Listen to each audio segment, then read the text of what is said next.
À la une de votre revue de presse, la dernière sortie de Macky Sall sur l'affaire Khalifa Sall. Oui, éventuelle grâce pour Khalifa Macky ou le jour où j'en aurai le désir. Cette petite phrase lâchée face à nos confrères de Radio France Internationale au cours d'un entretien et à marche du sommet du G7 à Biarritz suscite débat, polémique et indignation dans les journaux volés de bois vert sur le président dans un post intitulé Volonté et désir. Moussatine, Khalifis Purgi écrit les propos donc de Moussatine sont repris par Vox Populi. Il n'y a de volonté que celle d'Allah.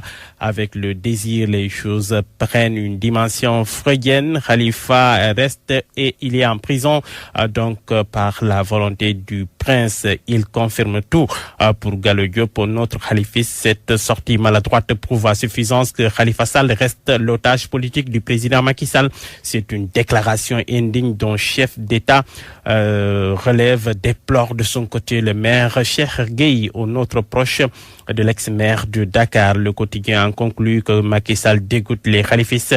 C'est que pour le journal L'Observateur, Macky est trahi par ses sentiments. On n'impose pas sa volonté ou ses désirs à un État, à un peuple ou à une population.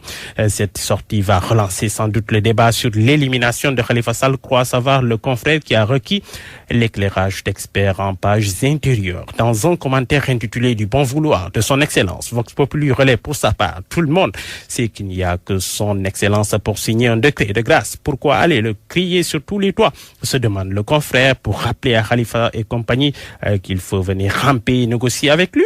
En tout cas, avec sa sortie malheureuse, son excellence se retrouve dans une mauvaise passe. Gaï Dole Bahoul, la loi du plus fort n'est pas toujours la meilleure, a chanté son allié Youssou N'Dour. Et ce n'est pas le moment de se laisser aller à des déclarations du genre. Le moment pour lui doit aller à la méditation, l'introspection. Frappé qu'il est, Macky Sall par 3 deuils successifs, celui de Tanor, Jacques Diouf et aujourd'hui Amadan Soko. Oui, 3 deuils, et pourtant Macky ne comprend toujours pas que la vie est éphémère. Elle est pourtant vaine. Entre vérité des faits et travestissement, le soleil vole au secours du président. Le débat sur la éventuelle grâce de Khalifa Sall pour Khalifa Sall souffre de beaucoup d'amalgames. La grâce est une prérogative constitutionnelle, remarque le confrère. Ahmad Dansokho, inhumé hier à Saint-Louis dans la douleur. Un lieu donc d'origine de son militantisme, soutient le quotidien Saint-Louis. Très vive émotion à la levée du corps de Dansokho, remarque Vox Populi. En larmes, Moustapha Niasse témoigne.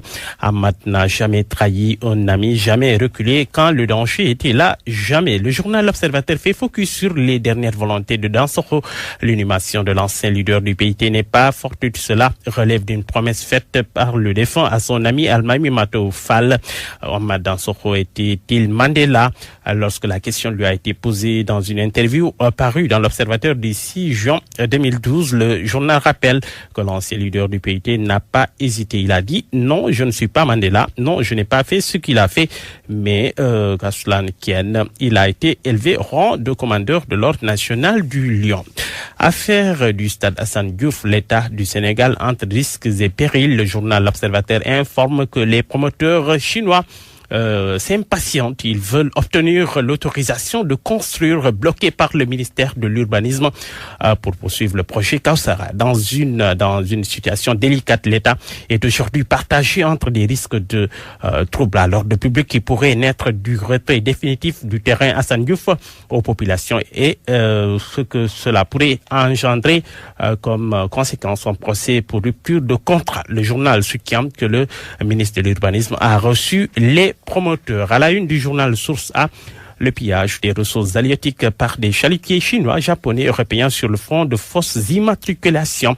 Le Sénégal, vache laitière d'une mafia. En 20 jours de patrouille, constate le journal. Les inspecteurs de la Guinée, de la Sierra Leone, de la Guinée-Bissau et du Sénégal ont pris 17 navires puis les ont relâchés. La pêche profonde détruit les possibilités de reproduction des espèces et permet aux chalutiers de piller sans être contrôlés, surtout avec l'utilisation de fausses immatriculations, avec seulement 4 vedettes et de petits bateaux de 25 mètres pour surveiller l'activité de plus de 300 bateaux sur 750 km de côte. Cette flottille ne dispose même pas d'autonomie pour opérer en haute mer. nous dit encore le journal. La tentative de soustraction frauduleuse de la drogue saisie au port. L'envoyé spécial présumé du cartel cerné constate Libé en première page. L'histoire d'une longue traque qui a commencé après des révélations du transitaire Vieux Diop. La lettre de Grimaldi qui a hérité Macky Sall. Tout cela à lire dans Libé de ce matin. Et puis, série de noyades ces 60 derniers jours, 25 morts à Guédiawaye. Remarque la tribune qui vous renvoie en page intérieure. Babacar. Le groupe ISM